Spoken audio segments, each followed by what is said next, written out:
Hey everybody, I'm going to talk today about my relapse in alcohol, and I'm also going to show you a picture because when you looked at me, you could not tell that I was a full-blown drug addict. Hair done, makeup done, and I'll show you the picture in a second. And I had already made a decision to drink again.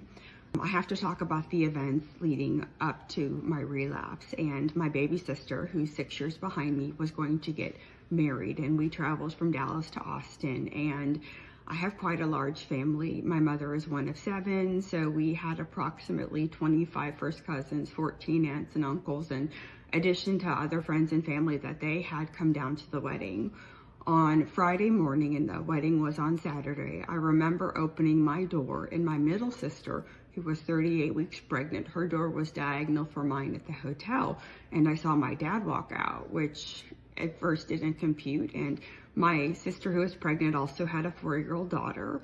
And immediately, as soon as I first was surprised, it then dawned on me that she must have gone into labor.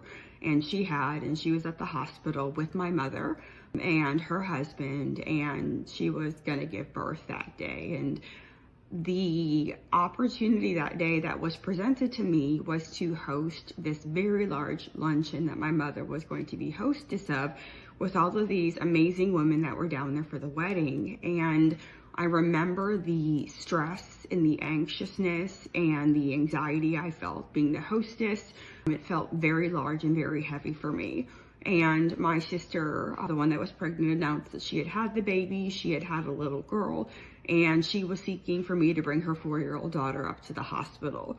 And being as stressed out as I was, it was approximately 2 p.m. and I'm driving from Dripping Springs, Texas to Austin, and it's approximately 30 minutes. And I immediately called to see if I could get one of my narcotic prescriptions from Walgreens, and Walgreens pulled my history and they declined filling the prescription. And in that moment when they declined, I made the decision, I am going to drink again tonight. And again, this is 2 o'clock in the afternoon. This is a picture of me in full-blown addiction and already having made the decision to drink that night. That evening was the rehearsal dinner, and I went there and participated, but I made and feigned an excuse to leave early that I had a headache, because I knew my parents had a liquor bar back in their hotel because they were hosting so many people. And I requested if I could have one of their room keys so I could go ahead and grab something out of their room. And at this time, again, I had my 2-year-old daughter and I was watching my 4-year-old niece. And I left early, and as soon as I got back to the hotel with the 2 girls, I snuck into my parents' room and I filled up a very large cup with tequila, snuck into my room, got there with the girls, and guzzled it down. And immediately I remember when I drank it, I felt that warmth, kind of going down my throat. And when it hit, the stress and anxiety melted off. Now, unfortunately, that cup wasn't the only thing I drank that night.